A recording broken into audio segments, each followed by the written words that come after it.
that the minister is present inside, and this is about further investigation for which he is being taken to Shastri Bhavan, where the ED office is in Chennai, and this ED raids that has been happening from the morning regarding this case of illegal sand mining and incurring a loss to the exchequer of over 28 crores, and now it is apparently we got details about how 70 lakh rupees cash was recovered from his house, which was unaccounted for. And for further investigation, now the ED officials are taking him to the ED office in Chennai for further investigation, and this investigation is expected to go until tomorrow, and more further details we will be able to receive from the ED office tomorrow after the investigation concludes, if the investigation concludes by tomorrow, and we will have to wait until that for more details on this matter. This is Vashni Ramu along with camera person Nandu Kumar from Chennai for Republic TV. Trending burning question powered by Reva University, NECC and Century Ply. Hello, welcome. You're watching the Monday edition of Trending Burning Question with me, Sharvin Sen. Tonight, we talk about the decision that has been taken by the Jammu and Kashmir administration, sacking 3 officials from the services for actively working with Pakistani terror outfits, providing logistics to terrorists, propagating terrorist ideology, raising terror finances, and furthering secessionist agenda. Now, responding to the sacking of 3 officials, Mehbooba Mufti once again has called it an attempt to disintegrate Jammu and Kashmir. In fact, this is not the first time that we have essentially seen Mehbooba Mufti sympathizing with those who have been accused of carrying out terror-related activities in the state of Jammu and Kashmir. In fact, her party members who have also been arrested by the National Investigation Agency for similar charges, we've seen the kind of response that has essentially come in from Mehbooba Mufti. But the fact of the matter is that those who have been propagating the idea of Pakistan, those who have been supporting terrorist groups operating out of Pakistan, why should they essentially be allowed to even operate from India? Forget about not only operating from India, but the fact of the matter is that they are also receiving salaries from the Indian government. Take a look at this report. The Jammu and Kashmir administration has cracked the whip on 3 government employees and terminated their services for being a threat to the security of the state. Mehbooba Mufti has hit out not only the central government but also the LG administration here, which she has cited about the today's development when the government has dismissed 3 of the employees working with different sectors here for their links with the terror outfits. As per the government, they have been involved in the secessionist activities and have been peddling narratives of the separatists working for the government, but they were also withdrawing the salary from 2 places. The services were terminated due to a number of charges, including allegedly working with Pakistan-based terrorist outfits, providing logistics to terrorists, propagating terror ideology, and furthering secessionist agenda. But Mehbooba Mufti slammed the crackdown. Is it high time to replicate J&K model nationally? That's the trending burning question tonight. Bureau Report, Republic TV. Well, Mehbooba Mufti, not for the first time, crying foul on a decision that has been taken, perhaps a decision which should have been taken long back. And we'll perhaps reason that out, why this decision should have taken long back. Opening up the debate tonight is Tuhin Sinha of the Bharatiya Janata Party, along with him Amit Raina, Adil Nazir, as well as Ahmed Ayaz, joining us on the trending burning question. Adil Nazir and Tuhin Sinha opening up the debate. Adil Nazir, please tell me, why exactly should the Indian government be giving salaries to those who have been propagating Pakistan's views, and not just that, operating with Pakistani terrorist organizations and drawing salary from India? The fact of the matter is that this is not the first time. Perhaps the Indian government should have been taken this decision long back. That is a question that Tuhin should be answering. But first to you, how exactly is this criminalizing livelihoods, as Mehbooba Mufti puts it?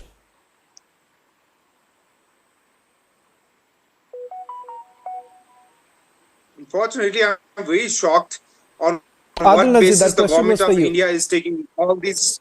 Can you hear me? Yes, please go ahead. Yeah, I'm saying I'm really shocked. I don't know how government of India is taking decisions like this, terminating people from services who are contributing towards the society. He was a PRO of, if I talk about Aslam Saab, and he was PRO in the Kashmir University.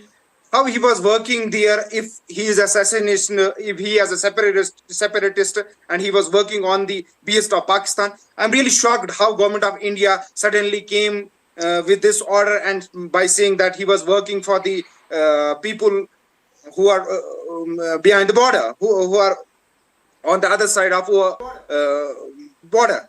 But this is really shocking for me. I don't know what government of India thinks all about this, what they are actually, So you believe, what actually they meant. You believe, so let me ask a pointed question here. You believe that he was basically working for the interest of India, or was it for the interest of Pakistan? Obviously, he was working for the interests of Kashmir as well as India. He's working here. He's getting salary from the government of India. How are you so sure about it? Society. How are you exactly so? How exactly are you so sure about it? But if you're challenging, no, see, you are entitled. You are entitled to your opinion. But the fact of the matter is this: how exactly are you so very sure that he was actually working for India, for the national interest, and not for the Pakistani terrorist groups? Because I'll put out some data in a short while from now, some facts for you, because if you're saying this only because you ought to argue. Is not an anti-national activity. Let me clear you this thing. Let me clear you this thing. Which one is not an anti-national activity? Professor, engineer, doctor. Being in touch with terrorist groups is not an anti-national activity. For you, but not for the intellectual class, not for the world. It may be a problem for you, but not for us. No, what is the intellectual cause? The intellectual cause, what intellectual cause are you talking about? Now, can you please elaborate? What intellectual cause are you talking about? Intellectual class of word, not people like you, who always have one job to separate the communal hatred among all us. Wherever you see Muslims and you start separating, there is nothing communal hatred about it. We are talking about national interest. Now, one second. Adil Nazir, before you make sweeping comments, I can also make sweeping comments. No, one second. The difference between you and me here, let me tell you, Adil Nazir, before you cross the line, where you basically make sweeping comments about what I do, dare not do it again once more, because let me just tell you, you may be entitled to your opinion, but having said that, unlike you, I talk with facts. And for me, facts are far more important than your opinion. What are your facts? Where are your facts? I never saw those facts. You always come. I'll put that out. I'm asking you a question. You believe? Don't worry. I have enough time to put that out. I have enough time to put this out. Don't worry. You are saying that this was an intellectual cause. The intellectual cause was basically hobnobbing with the Pakistani terror groups. Hobnobbing with Pakistani terror groups, sympathizing with their activities, then being in touch with the overground workers in Jammu and Kashmir is the intellectual cause that you're talking about. Working for Pakistan, and at the same time he was drawing his salary from the government of India. Then there's a big security failure for the security agencies. What they were doing till today. If okay, they have terminated. Okay, Tuhin Sinha, I'll come back. Don't worry, Adil, don't worry. You wanted facts, I'll put that out for you in a short while from now, but let me take this question to Tuhin. 1 minute, hold on. Adil, and my only warning to you is this. Please do not make sweeping comments about things that you do not know. You cannot give me any warning. For instance, if you think that my job is to... 1 minute, 1 second. What communal hatred are you talking about? What communal hatred are you talking about? I don't understand.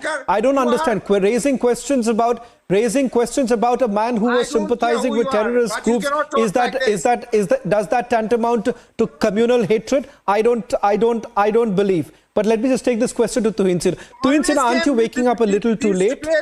But the fact this is happening for a very long time. People like Adil will tell you, will be telling you, what were you doing all this while? 1 second, Adil, you've had the opportunity to speak. Now, one second. Adil, you have already... Now, have the courtesy. Adil, have the courtesy of allowing others to speak also. I've given you the opportunity. You have made your point. You believe this is an intellectual cause. And you believe that all that we are doing is, perhaps propagating communal hatred, which once again, it's your myopic understanding of a lot of issues, but that's not my problem. Tuhin Sinha, if I can come to you, question that people will be asking you, and rightfully so, what were you doing all this while? Shravan, a pro-Pakistan mindset is a sad reality of a small section of Kashmiris. That chunk has been coming down over the years. Now it's a very minuscule chunk. We have consistently gone after this mindset, be it the Hurriyat, where we completed, where we finished off the game of the Gilanis, the Bukharis, and all of these people who had held India to ransom. But please try to understand that security challenges keep on evolving in the modern world. So these cases, whenever they come to light, strictest action is taken, and we make sure that these activities don't take place again.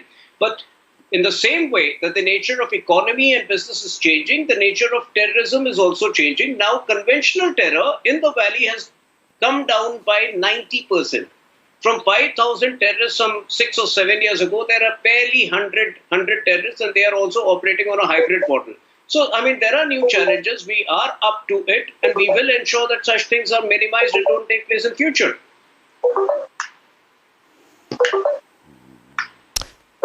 Ahmed Ayaz, now let me just tell you, there is an article that is essentially written by one of the gentlemen who's been sacked, rightfully so. Now, the fact of the matter is that if you have someone who's sympathizing with terror groups based out of Pakistan, investigative agencies have essentially come across enough communication between the officials who have been sacked with the Pakistani groups. What are we supposed to do with them? Garland them?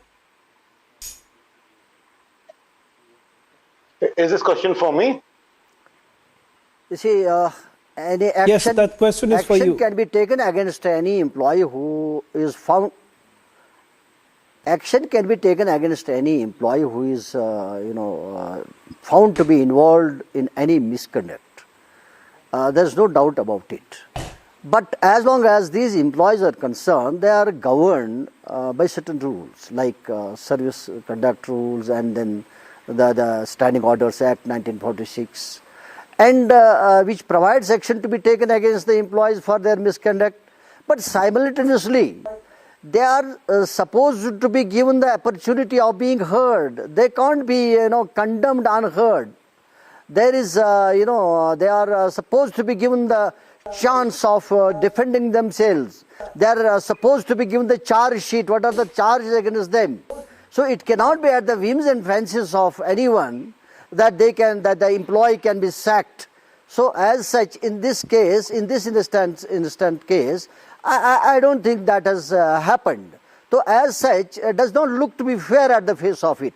Even if there is a major misconduct, there are, encouraged to be condemned. And to see what is unfair opportunity Amit Raina, what is unfair? Need the principles of justice, natural justice.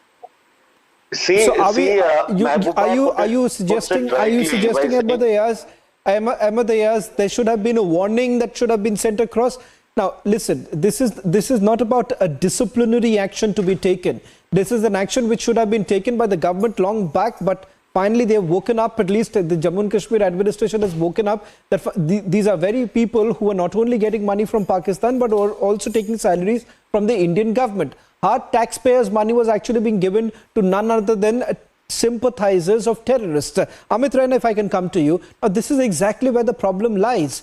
The administration believes that they need to take a due procedure, a long winding way of coming to that conclusion that, look here, these are people who have been in touch with terrorist groups. Those who have actually operated from Jammu and Kashmir are well aware of those people who still exist and actually drawing salaries from the Indian government and perhaps singing the tune of Pakistan. And this has been happening for a very long time. And that, let me tell you, is the most disappointing aspect. See, Mehbooba Mufti rightly says criminalizing livelihood. These were the criminals who were making their livelihood out of public exchequer. And that's exactly what her father and she herself did.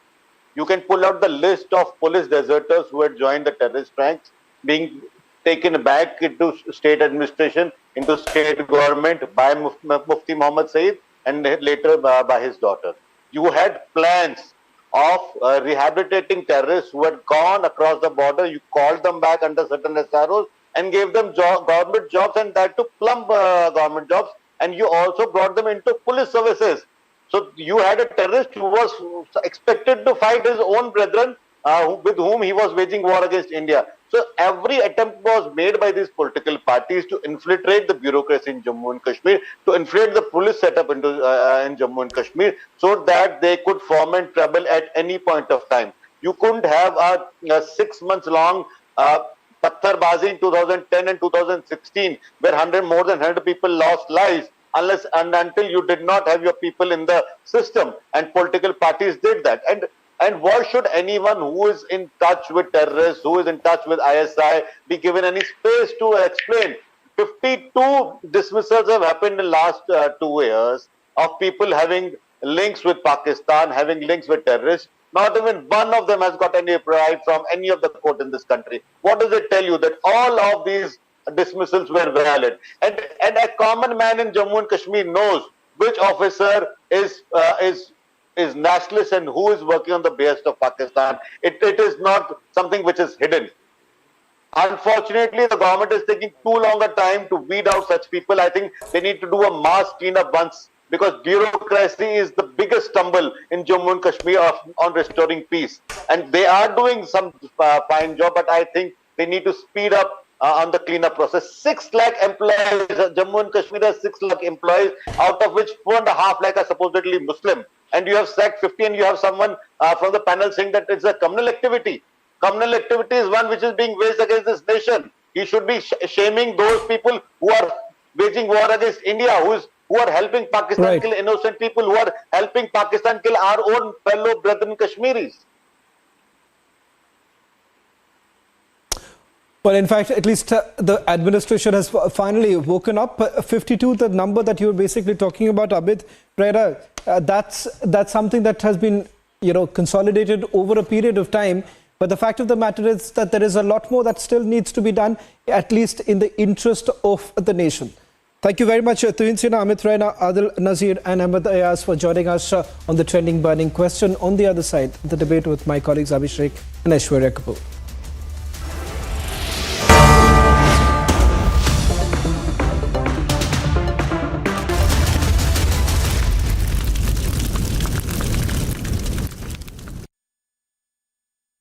The Amity BBA has been ranked India's #1 BBA in the Times of India B-School 2022 rankings. To apply, visit amity.edu.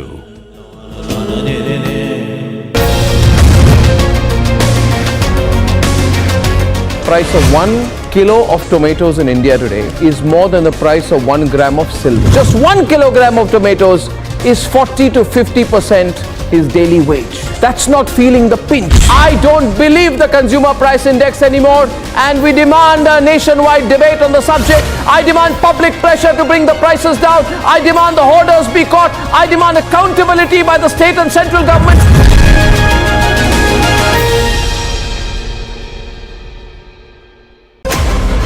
That's away from one.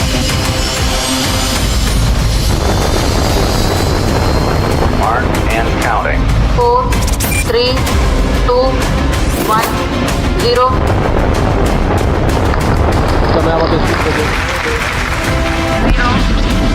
Lift-off normal. Here we have a majestic lift-off of LV-3 M4 rocket carrying India's prestigious Chandrayaan-3 spacecraft.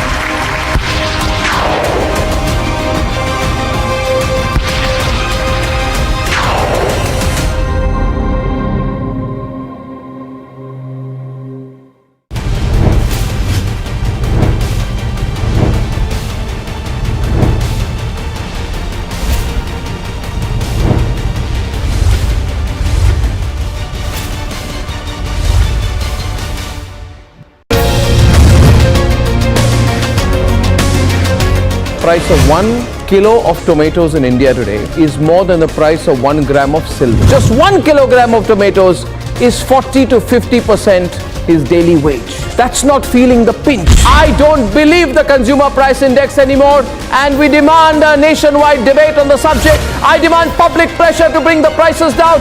I demand the hoarders be caught. I demand accountability by the state and central government.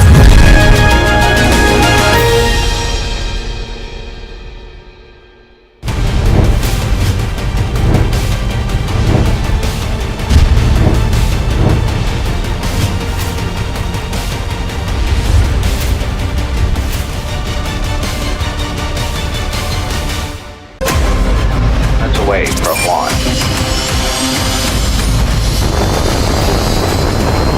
Mark and counting. 4, 3, 2, 1, 0.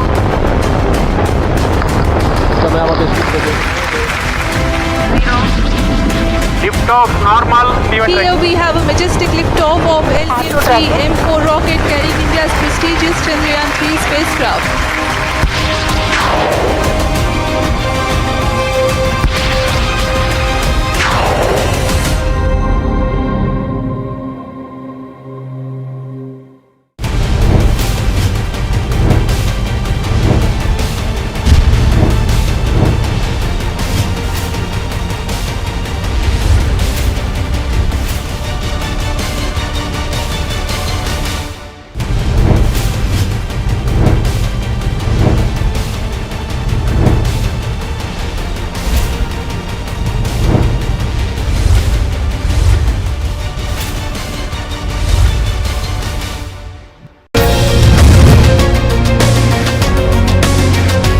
Price of 1 kilo of tomatoes in India today is more than the price of 1 gram of silver. Just 1 kilogram of tomatoes is 40 to 50% his daily wage. That's not feeling the pinch. I don't believe the consumer price index anymore, and we demand a nationwide debate on the subject. I demand public pressure to bring the prices down. I demand the hoarders be caught. I demand accountability by the state and central government.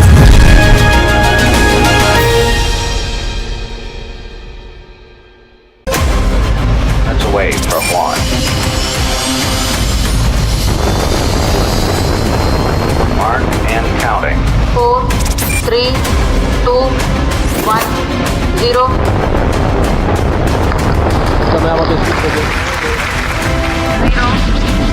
Liftoff normal.